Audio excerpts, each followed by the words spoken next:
Now, can you remember quite a few years back, if you subscribe onto my channel and you've seen some of my videos that are based around this camera.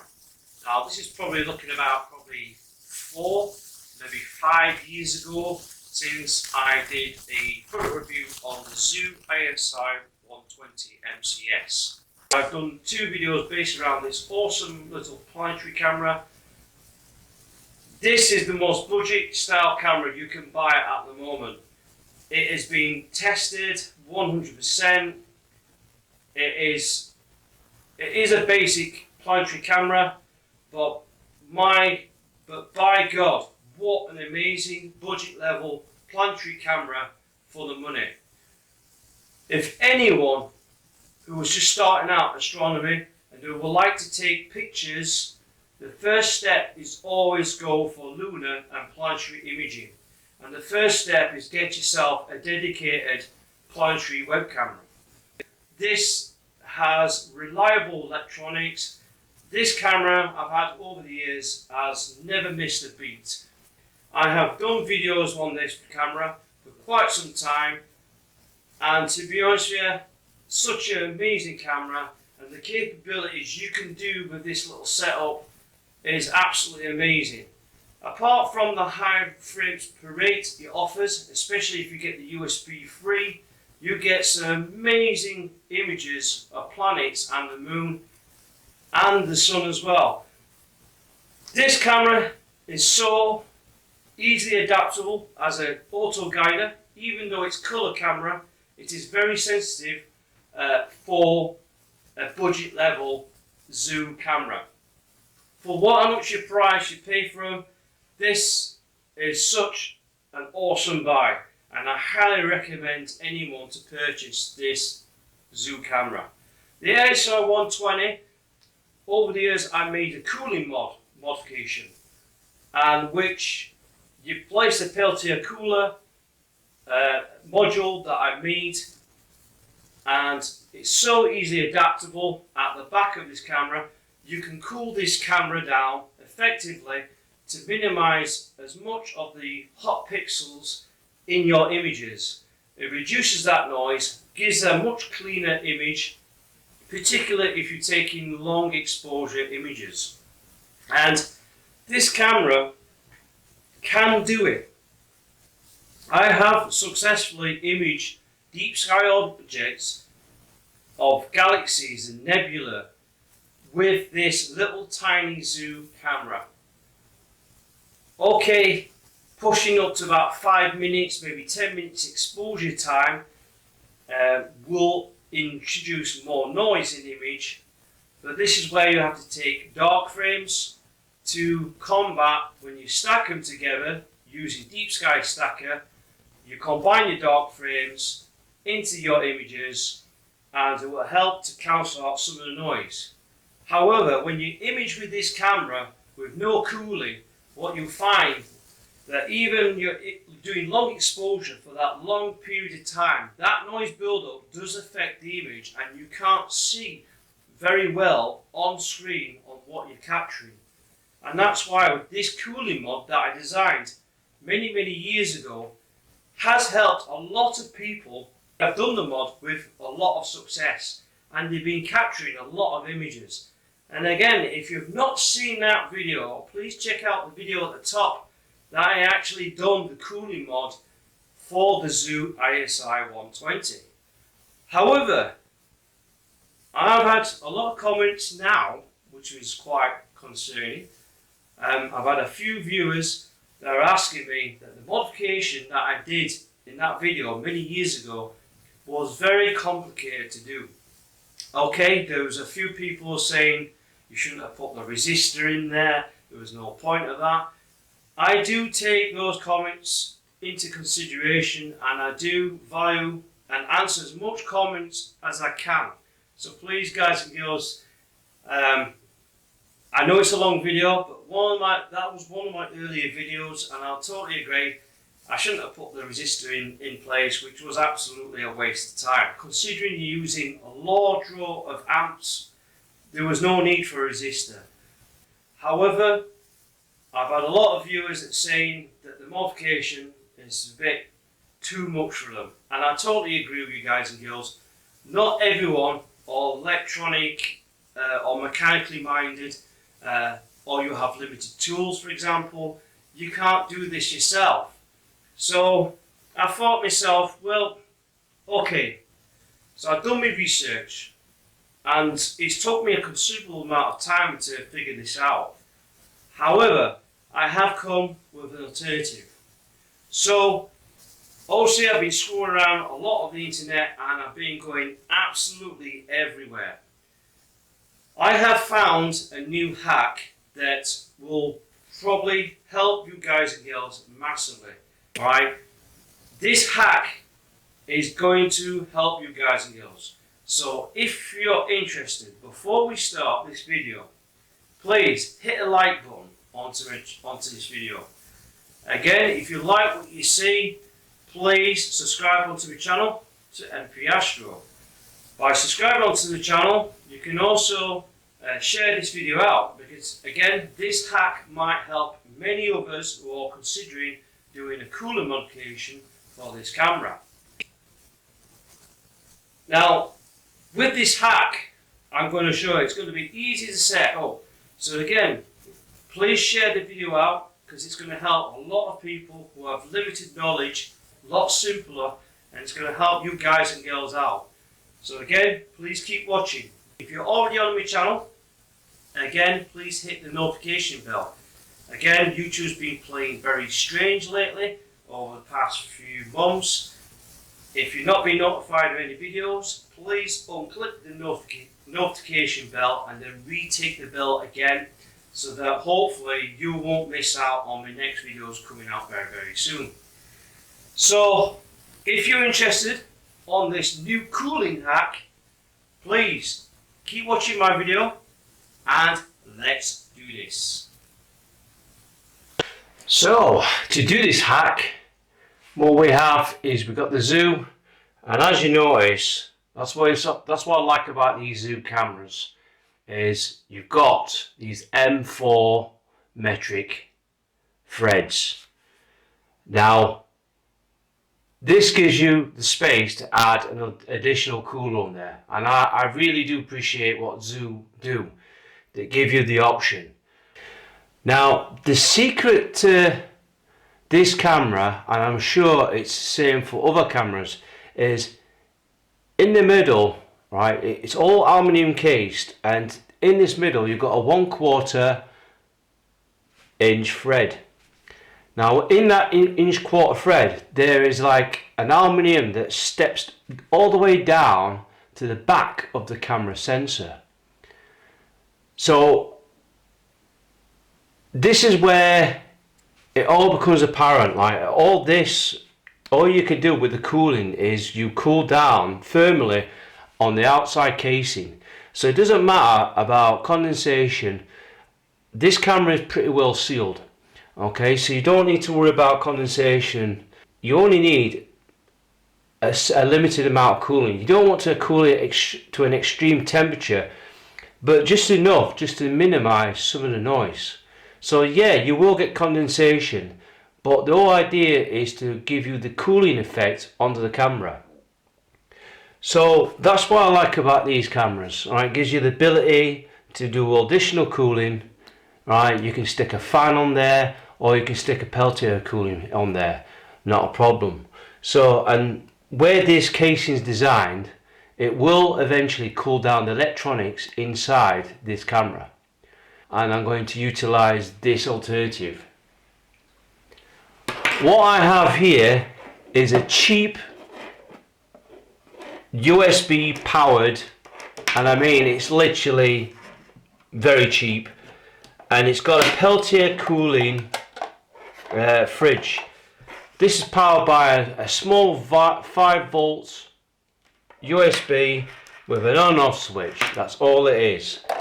Inside here you see the cold plate. Here is the heat sink, and as we take it apart you'll see the components, how easy it is. Now again, to order this USB fridge, check out the link below, okay? I provided links. It's basically a £12 cheap USB can cooler. It's meant to cool cans, you know, your drinks via USB. That's all it is. There's nothing to it. But the reason why I got this is because of the power. Now, as you remember in my last video with the cooling mod, you had to use around about 3, maybe 4 amps of power, which is a lot of power. And to be honest with you guys and girls, when you're drawing that kind of power, sometimes it draws out too much power. It's not practical. We're going to use a cross point screwdriver, and you can see where the screws are, and all we're going to do is going to take those screws off, okay, like so.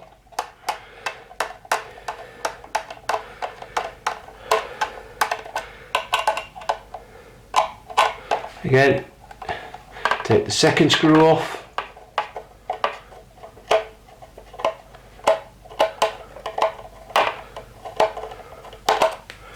Okay, you can then pull this apart like so, and you slide it.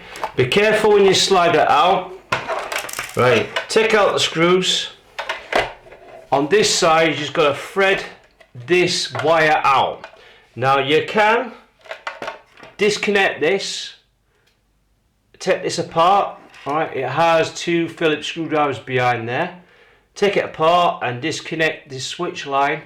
But the problem with that is, if you do that, you're going to have to resolder the wire. Okay, so I don't want to do that. I basically just want to drag out this cable from this end. There is a LED light, you've got to be careful, so that will come out in the water. And you just feed that through. Because of this cheap plastic thing in the way, I'm going to mill or drill a hole close enough so I can get this cable out. Okay, so while this is in situ, alright, like so, I'm just going to mill this out, as you can see there. So I'm going to use a Dremel carefully. Wear your safety glasses whilst you're doing that, and I'm just going to cut around there, alright, best I can, so that I can get this cable completely out. I'm not bothered if I'm going to destroy the unit personally. It's only a cheap USB thing for £12. The main component I want to protect is the actual Peltier and fan and the cable. Alright, I want to take that completely out.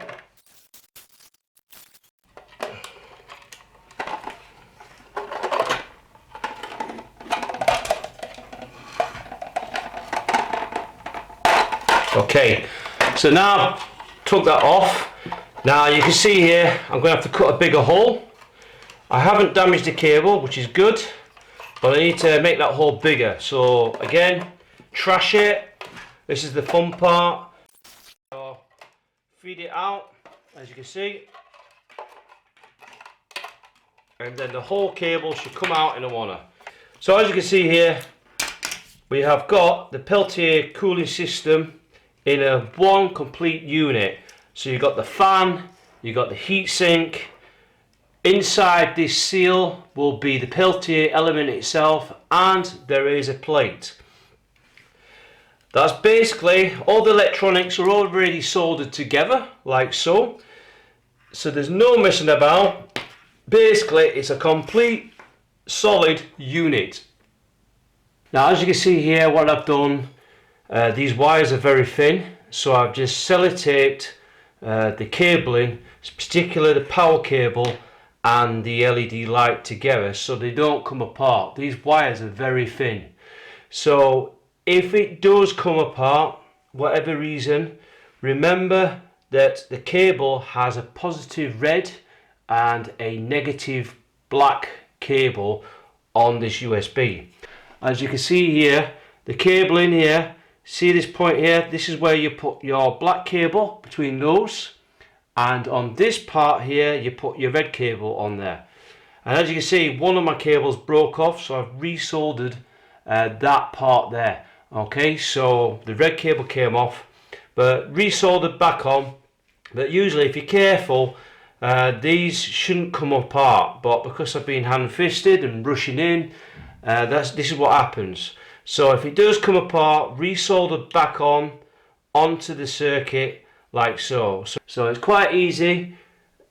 Circuit, everything's all rewired. There's no need to bother. If you're careful with the circuit, when you remove the complete unit, you should be good to go. So to remove the plate, because usually what you can do is you can use adhesive thermal tape, which sticks onto the back of here, alright, and you can glue the adhesive thermal pad that way.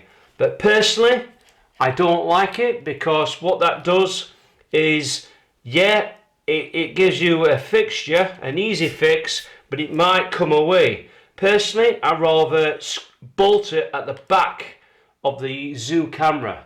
Alright, so what I'm going to do is going to remove this part here and put proper screws. But you can use thermal adhesive pad, which you can cut in size, stick it on there, and all you do is just stick the ZWO camera like so, and there you go, voila, you got a Peltier cooled ZWO camera. So what we're going to do is get yourself a standing knife, and we're going to carefully prise this apart, carefully, okay? So prise this apart like so, making sure I don't cut any cables along the way. So as you can see here, I'm just slowly cutting this apart, okay, along this seal, and it should, there we go, it should expose the Peltier cooling element. And there we go. That's quite a big element we got there.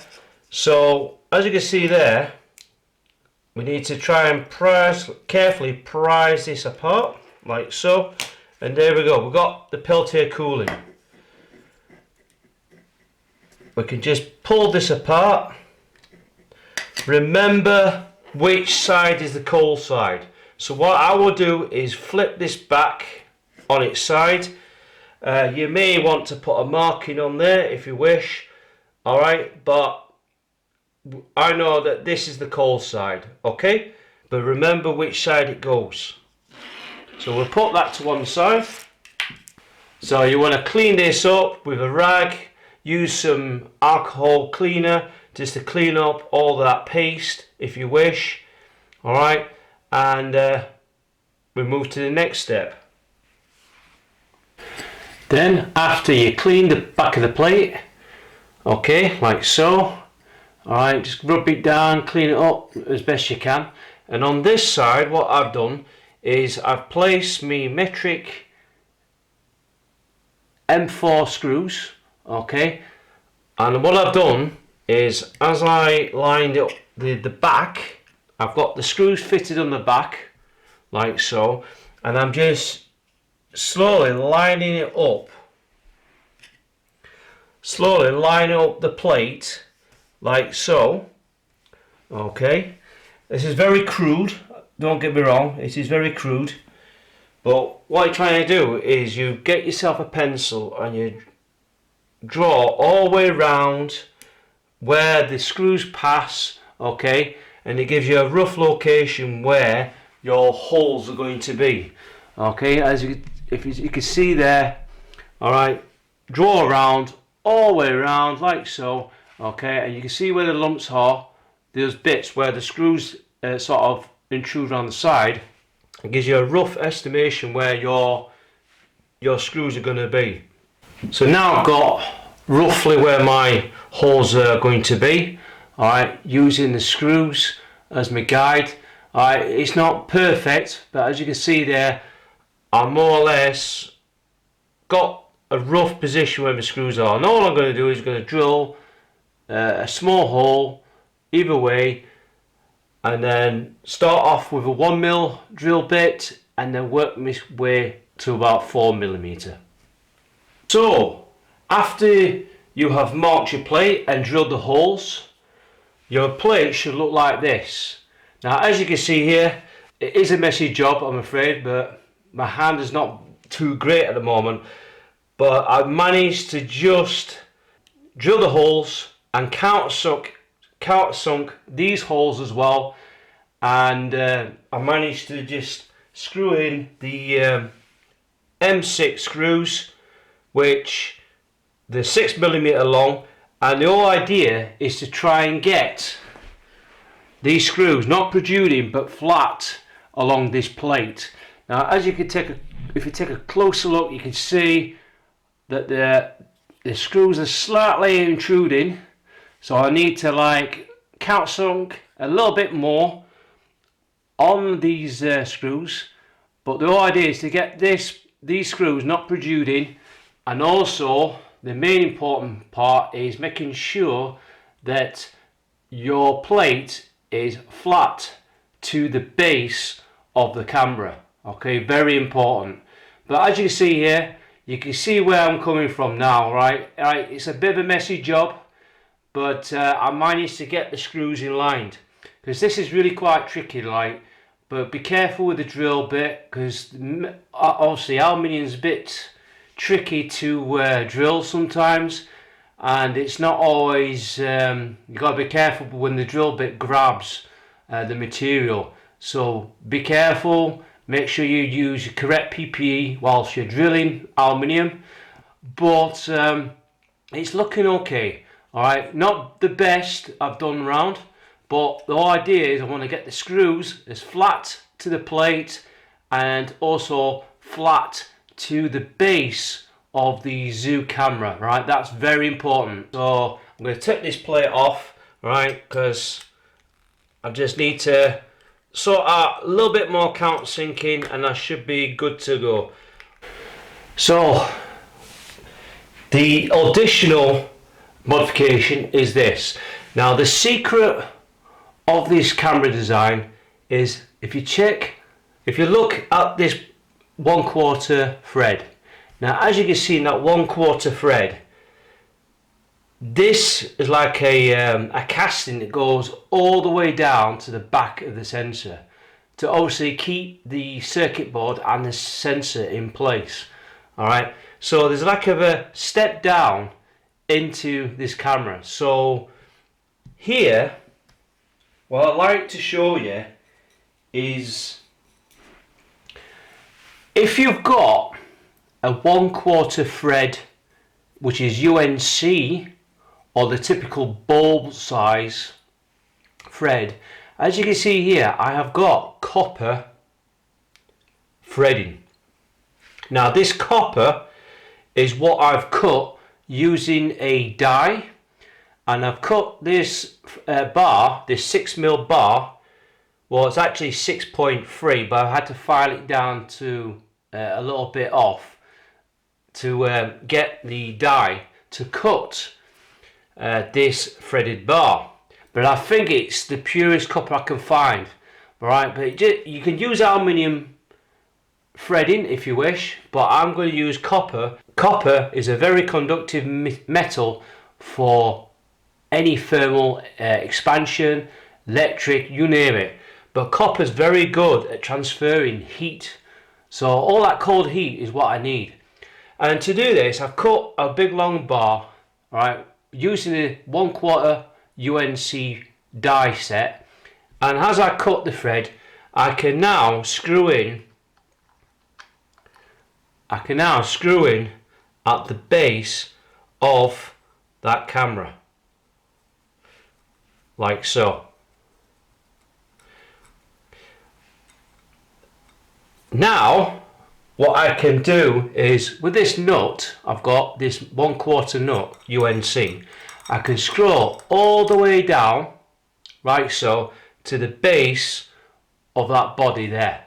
Okay, once I'm happy, I unscrew this end carefully. I'll now know how much material I need to remove off this nut.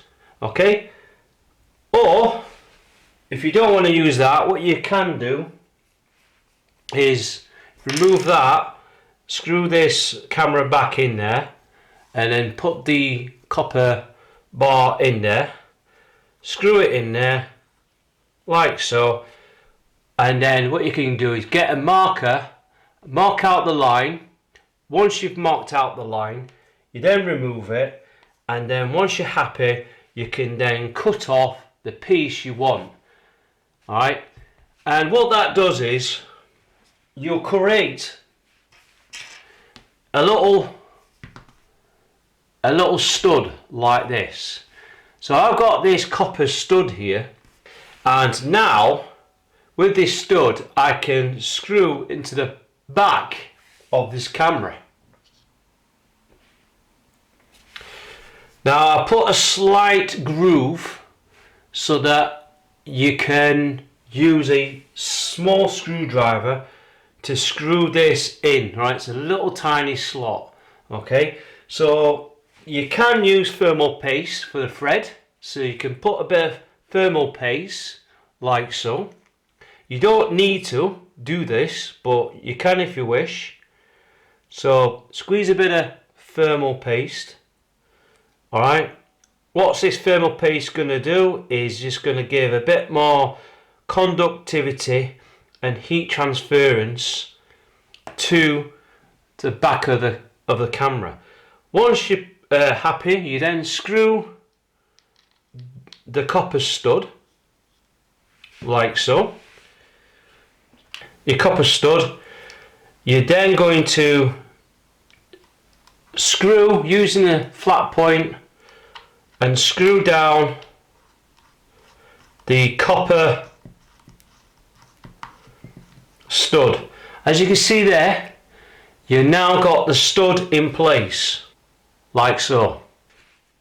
Don't get me wrong, maybe it might be a waste of time, it might be a pointless modification I'm doing here, but I thought, well, any extra bit of cooling is possible, alright, and copper will transfer heat better. Obviously the cold thermal conductivity at the back of this sensor, okay, and copper will transfer that heat a lot quicker than aluminium. You can use an aluminium stud, but to be honest, you don't really need it. But with copper, all that's going to do is going to get the cold thermal transference at the back of this sensor. Now I don't know if this works, I have no idea. Maybe it's a pointless modification, but for the sake of a few pounds and a bit of extra time, just getting a bar like this and recutting the thread to 1/4 UNC won't go amiss. So maybe it's pointless, I don't know, but the idea is to get as much of that cold heat transference at the back of that sensor. So I'll give it a try, see how it goes on. Again, this is additional modification, you don't have to follow this step. Now it's a good time. What I've done here with the plate, I've polished where the mated face is on the Peltier, which is nice and polished, just to get rid of corrosion, and same on the front plate. Now as you can see here, using some Brasso or any metal polish for aluminium or whatever, just Brasso this up or metal polish, give it to a nice deep shine. What you're trying to do is you're going to, by doing this, you're just going to get rid of the corrosion, alright, so it's nice and bright, alright, and it should transfer the heat better once that's been done. That's the whole idea of this. So now, the next step, after all that polishing you've just done, okay, you're going to use some thermal paste.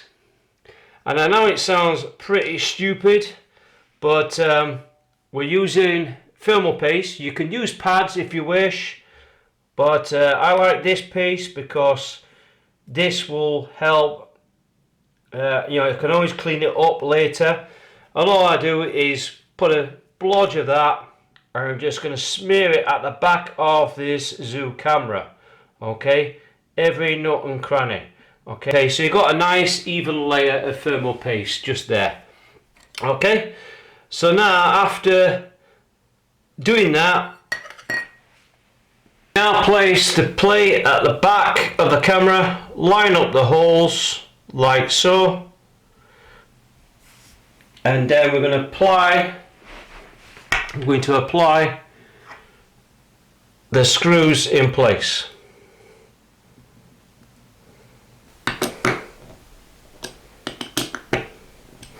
So now you've got your plate secured to the back of the ZWO camera.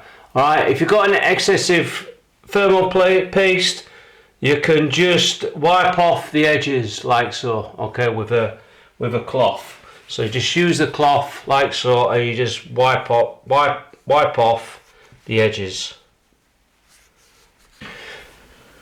So we're at the Peltier side with the heatsink and fan. As you can see with this Peltier, it's already thermal paste, but you can additionally put a bit more on there, especially on the back, because the back one seems to got very lack of thermal paste. So we're going to put a bit more thermal paste there at the back. Okay, so we're going to smear that in there because there wasn't enough thermal paste for the back end. So we place that there. Okay, we can now put some more thermal paste at the front. So we're now at the tricky point.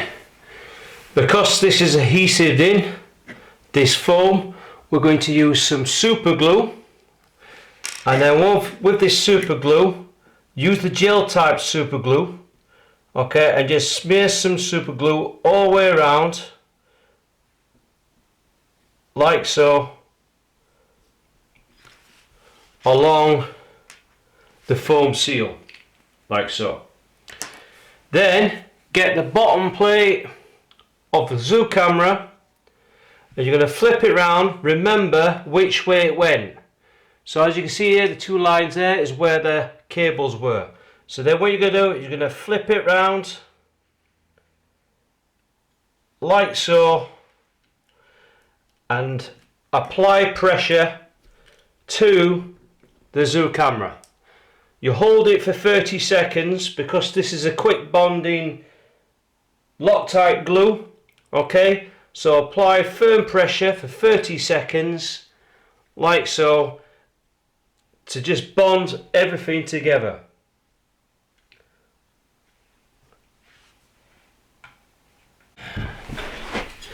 So now, after the adhesive is dried up, you can tell now straight away it's fully assembled. Now the camera, I'm just going to show you some few changes.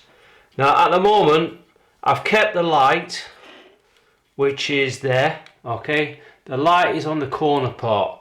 You don't really need it, you can always cut that off, but I thought, well, I might as well use it so I know what if the power is switched on. So all I did was just wrapped it round the heatsink and just put a little bit of super glue. That is all there is required, and that stayed stationary. The cable itself is on the side here, and I've zip tied on the edge of the fan guard. Alright, it's not touching the fan itself, but it's on the fan guard. I've kept the fan guard, and I've just zip tied here at this point to hold the rest of the cable like so. So as you can see now, we've got the camera, it's all good to go. And the good thing about this camera and this design is that you can use a lithium battery like this.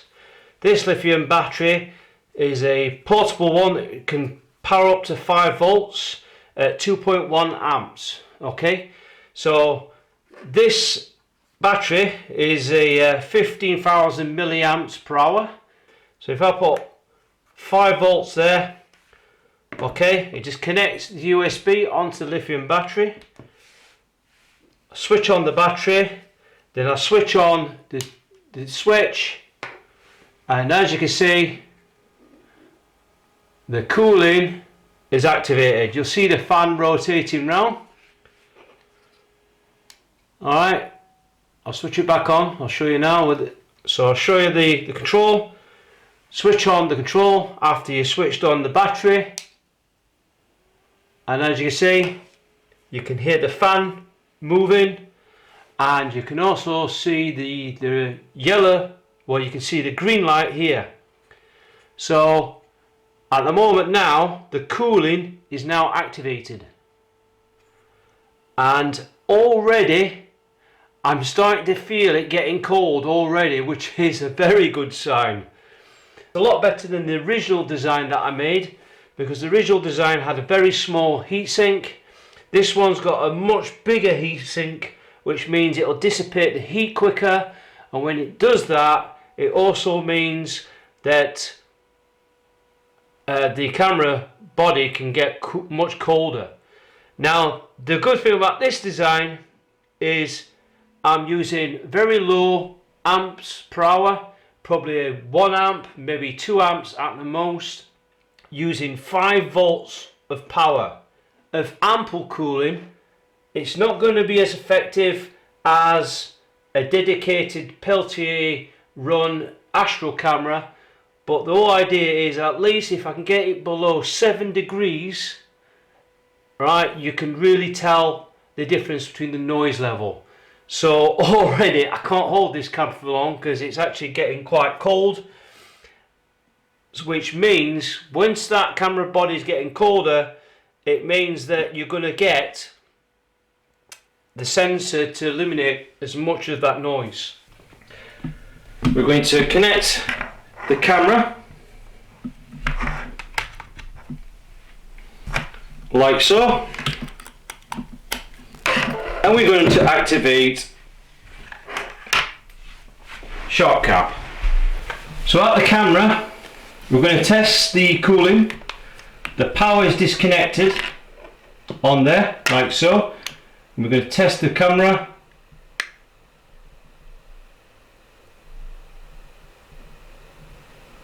And as you can see, 18 degrees there. So the camera is 18 degrees. We're going to take dark frames, so we're going to remove the cap from the nose piece.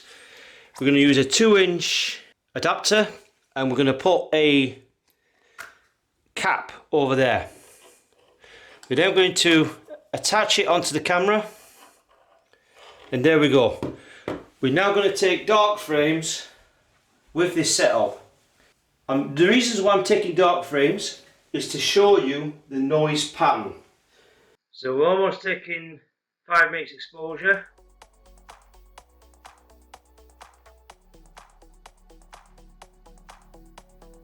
So almost there. And voila! As you can see there, you've got noisy coloured pixels, blue, green, red, you name it. Because it's a colour camera, this is what you'll get. So, what we're now going to do is to start another capture.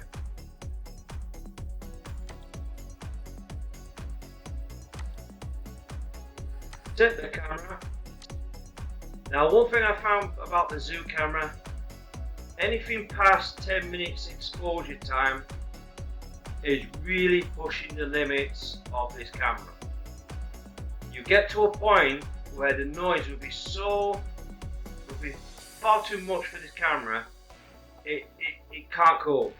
Even though this camera can do God knows how many seconds. I believe it can do 1,000 seconds or 2,000 seconds. I'm not quite sure. But when you get to 10 minutes exposure with very minimal gain and no cooling, the noise level is so unbearable.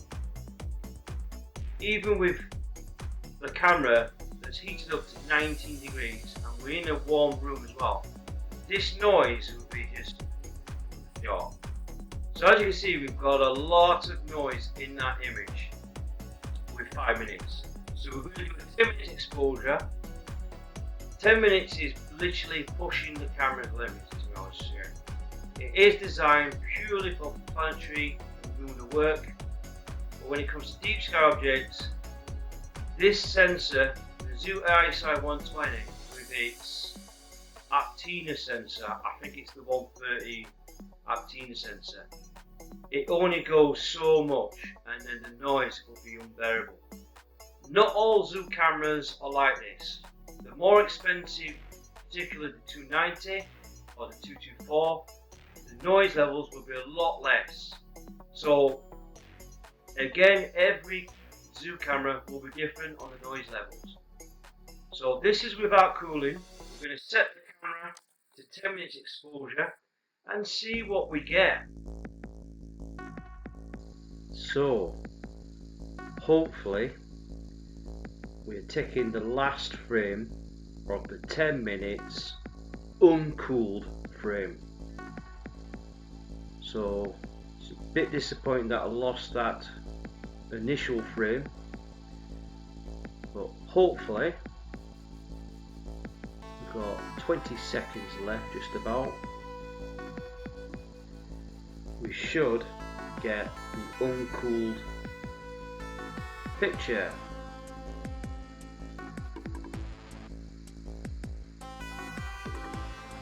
So come on, don't lose this image. Bingo! Have. And as you can see, we've got the 10 minutes uncooled image, and you can see straight away loads of false colouring everywhere, loads of hot pixels, red, green, blue, you name it, it's there. And a lot of noise there for 10 minutes. So as you can see, between the 5 minutes and 10 minutes exposure, you could see the noise level, and you can see those pixels quite noticeably in the actual frame itself on short cap. Now as you can see, we've got the room ambient temperature at 19.1 degrees. The camera is still running, and we'll just test it out.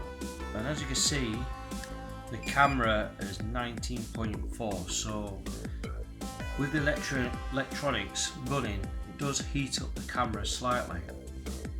So the ambient temperature in the room is slightly cooler than the camera operating. So we've got the battery connected up.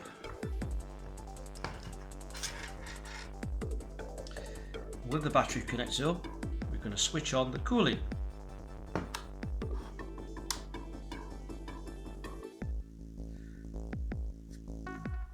And as you can see, the fan is very quiet. As you can see, you can hardly hear it. So the fan is working. That's activating the cooling on there. Now what we're going to do is we're going to leave the cooling for a good half an hour. Now the cooling is not that sufficient, I'll be honest with you guys.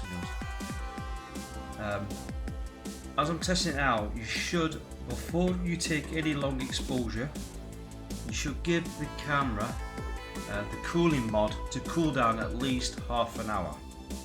So what we're going to do is we're going to cool down the camera for 30 minutes. Once the 30 minutes elapse, we'll then test out the camera at 5 minutes exposure and then 10 minutes exposure. So this 5-volt system takes a while to power up, but as you can see, it's already started to cool down already. So we had like 19.4, I believe, we're at 18.5. So we're going to give the camera 30 minutes to allow the cooling to get that camera sensor down and get that temperature down on that sensor.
Oh, right then, I'm back now. I think we're coming closer to the time. Let's have a look. Yes, as we can see now, we're coming up to 30 seconds. Exposure, obviously 30 seconds, in fact we're coming close, well sorry, we're going into 30 minutes cooling like we are now. So we had 30 minutes of cooling with the fan and the Peltier cooling switched on. I've just noticed that the room temperature has cooled down slightly, so that's probably because that is in situ with the fan, so it's cooled down the ambient temperature around the room a bit. I'm going to take the reading. So I'm going to take the reading from the camera, and I'll just do it again. Yeah, I got a reading. See that? Focus. So I got a reading of 11.1. So with that 11.1, I've got a massive decrease there. It's not much. So from the ambient temperature, I'm looking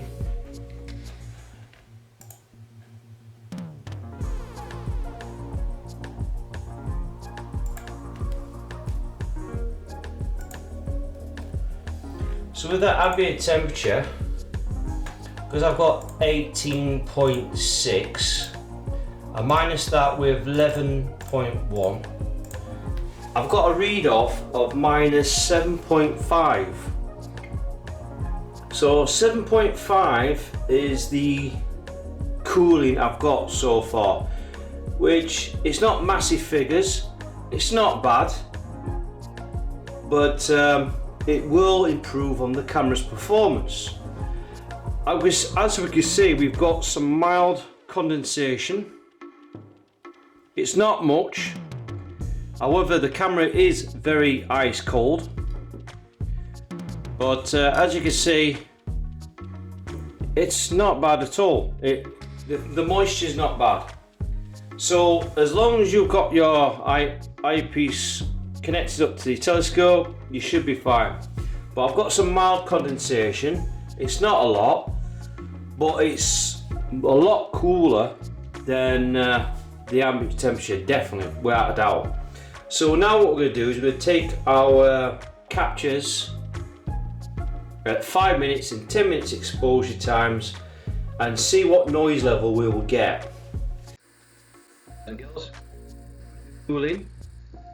We're cooling the camera at minus 7.5 degrees below ambient. Half an hour cooling is not bad.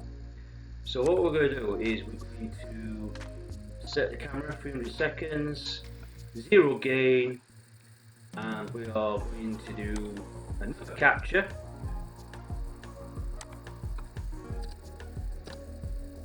At 5 minutes, and from that time we are going to start. So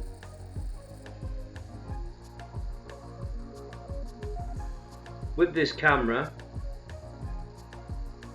we should start to see some improvement on the image.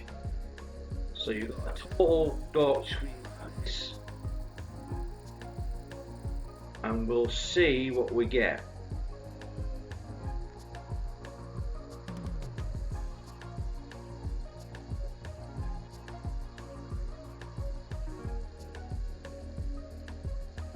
What I've also found out as well is if you're cooling the camera, you don't have to connect the camera to the laptop. So if you want the cooling to be more efficient, disconnect the camera so it's not working, let the cooling cool down the camera, because that's one thing I've noticed, is that when you're waiting for it to go dark or whatever you set up and all that, just give the camera cooling just a little bit, just give it half an hour. And to speed up the cooling process, ideally you should switch off the camera, disconnect it from the computer, and allow the cooling to do its course.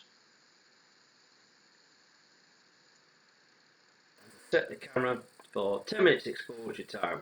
So here we go.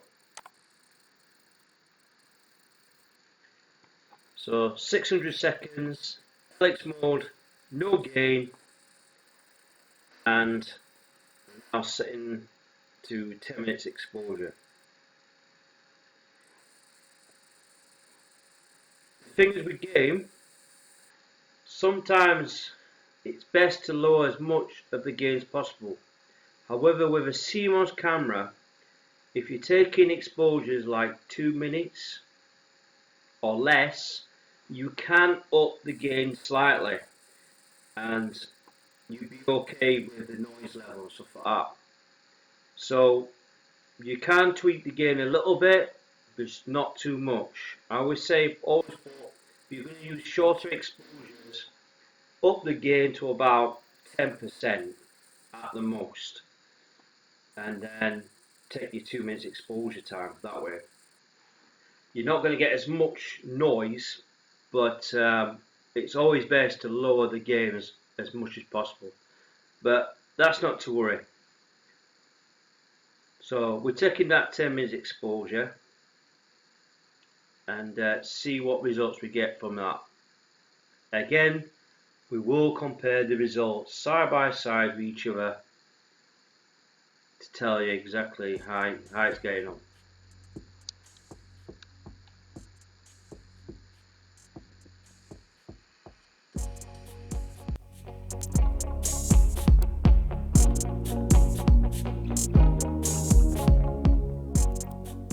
As we can see now, we're coming closer to the 10 minutes.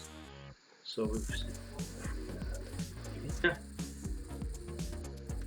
and voila, look at that.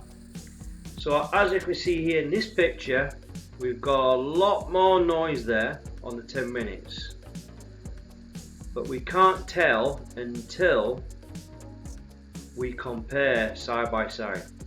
But as you can see here already, the 10 minutes exposure looks like very similar to the 5 minute exposure, which was uncooled. Don't forget, 10 minutes was cooled, so this looks very similar to a 5 minutes uncooled. So it looks promising, but we will compare the results side by side and get a true reading. We should have that image. So this is the uncooled 10 minutes exposure.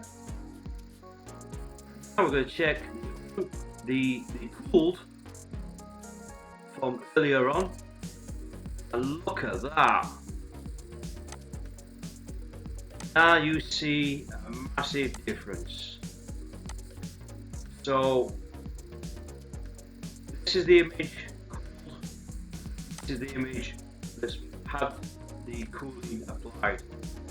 So already look at that, a massive difference. So there's your 5 minutes, that's the 5 minutes, and this is the 5 minutes supposedly 5 minutes, ends up being 4, I have no idea. But even with that, the noise is still reduced. So this is the cool one, this is the uncooled 10 minutes with the cooled 10 minutes. So there you go, there's the results.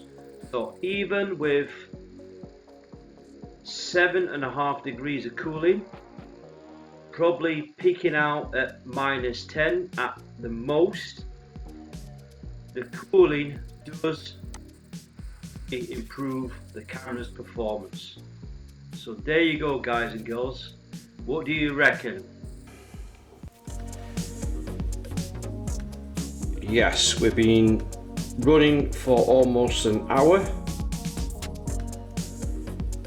So that's an hour of cooling. Our ambient temperature is 18.5 and we're going to measure the cooling.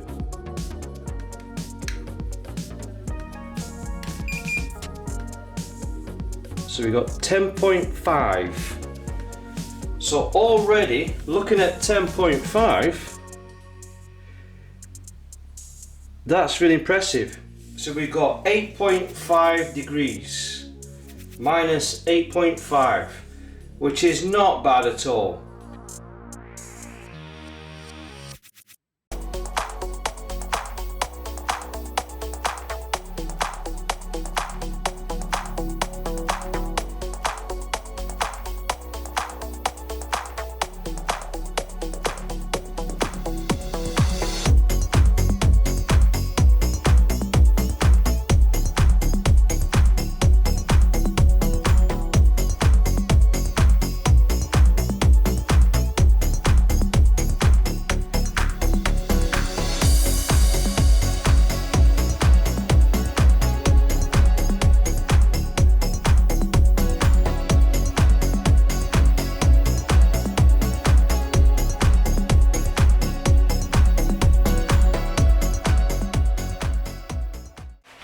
Well, guys and girls, what do you reckon? What a fantastic device I've made there. Really good hack indeed. For how much this Peltier system? £20, if that. Very little tools and knowledge is required, okay? No need to do any soldering. Obviously take it off the plate, obviously rebolt it onto there. Only requires small amount of tools to do it, if that. Really is a simple modification to make. Now again, simple design, also able to use a USB, so it can be connected not just onto a laptop, you can connect it to a variety of lithium batteries, or you can get an adaptation where you can connect your UK plug or whatever region you live. You can put a power adapter converter onto the USB and power up that way. The advantage of using USB means that you get cooling, Peltier cooling at low powers. Now that's the main problem with my last designs that I've made. A lot of the Peltier cooling systems for the DSLR camera mod that I did, and even the older mod for the ZWO, yes, they all worked very well, but they drained a lot of battery power, and 12 volts running at 3 up to even 9 amps of power. That's a lot of power, which means you need bigger batteries to transport your imaging train or your setup whilst you're taking pictures of deep sky objects or the moon or the planets with this camera. It's a lot of power to take with you, and that's the advantage of this system. Bear in mind, the cooling is not going to be sufficient compared to a dedicated cooled CCD or CMOS camera. But for the difference it makes, okay, I'm getting 9, almost 10 degrees below ambient temperature of cooling is a pretty big deal. And as you can see from the test results I've made, you can tell a massive difference with the noise. If you reduce that noise, all that's going to do is make the camera able to take longer exposure, but also whilst you're viewing or whilst you're looking through your laptop screen as you're taking the pictures, you'll be able to see the detail on the deep sky objects, particularly if you're taking long exposure, will not be interfered as much with the graduation of noise. So it does make a massive improvement. Even at 7 degrees of cooling, that's when it really pays off. So yeah, you can long expose with a dedicated ZWO camera like this for circa £20. Why not build one yourself? Easy to fit, no need to worry about electronics or anything like that. You've got the complete cable and you've got almost minus 10 degrees of cooling below ambient temperature. So please, this hack is definitely worth the money, okay? So unfortunately, because of the skies I've got at the moment, autumn has not been kind to me lately. I've not been able to do any long exposure for quite some time. The weather has been miserable. It's not just that it's not been clear for God knows how many months, but it's not disappointed me. End of the day, I'm just waiting for that opportunity. Once it's clear, I'll be ready and I'll be using this dedicated ZWO camera.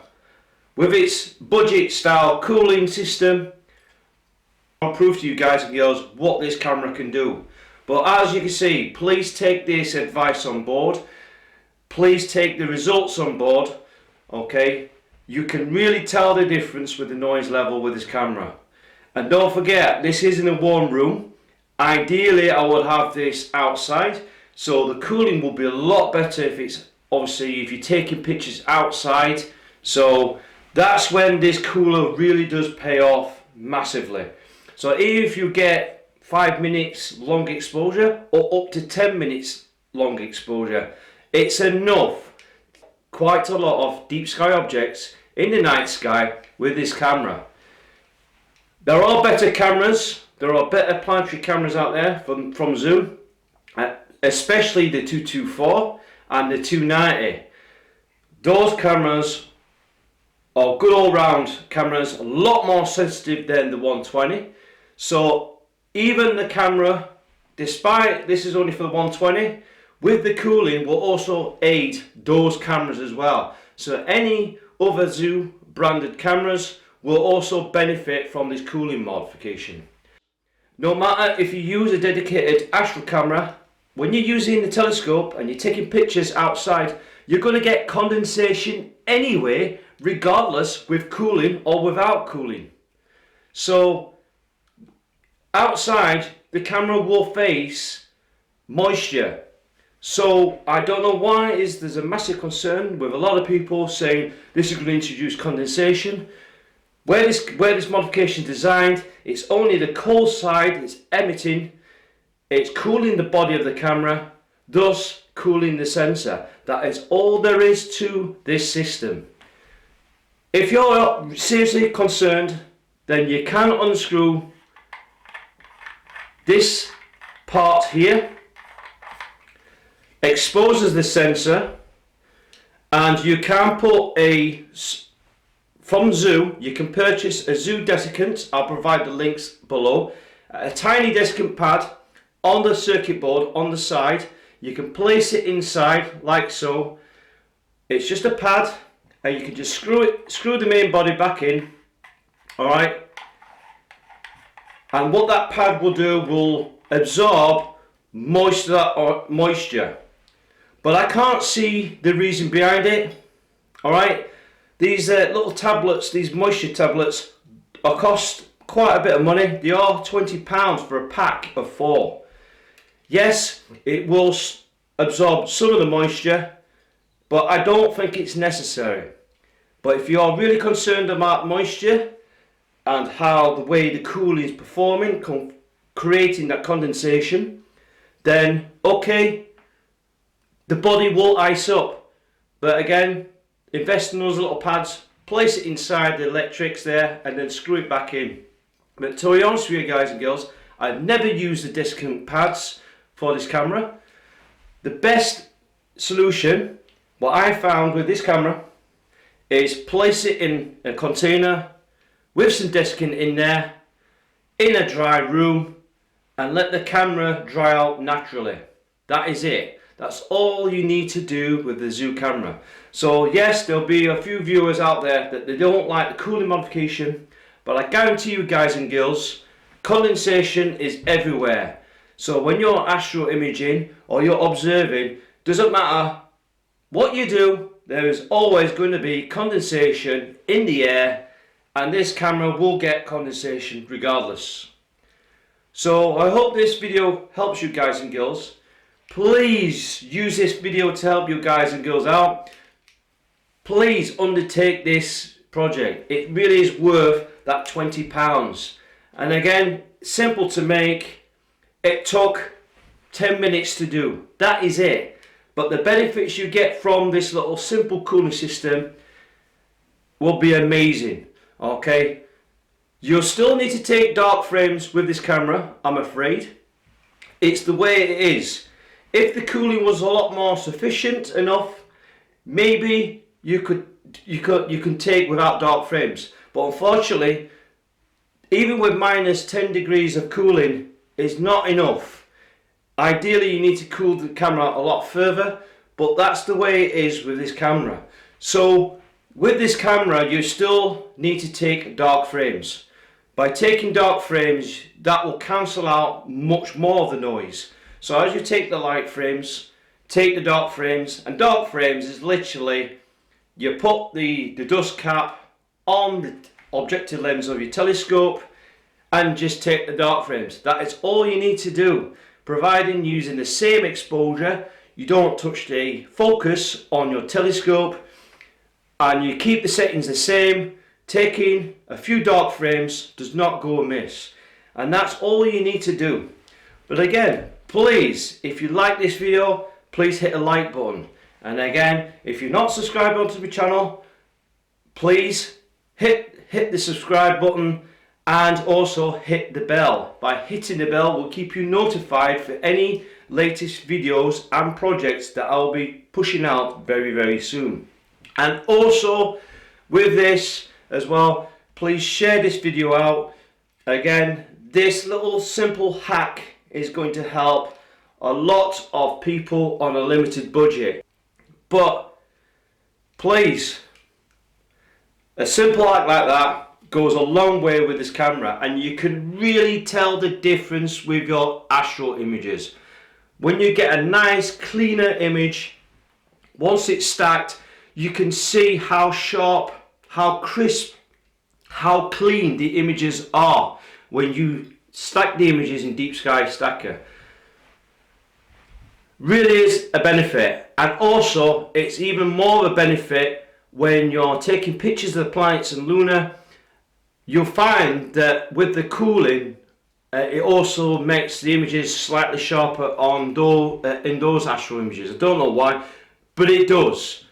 And particularly if you want to up the gain and up the exposure, which you have to do on certain planets, and if you're using high modification, particularly if you're using Barlow lenses and you've got longer focal length telescopes, particularly the Mach 180, you really need to boost that exposure time and also the sensitivity of the camera to get a decent sort of crisp image. Alright, so you really got to boost that image scale up, and with the cooling it will also make makes the camera less pixelated.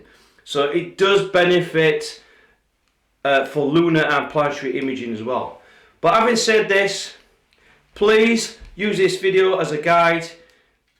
For circa £20 for this simple hack, I highly recommend you guys and girls doing it. So thanks again, thanks for watching, and I wish you all clear skies.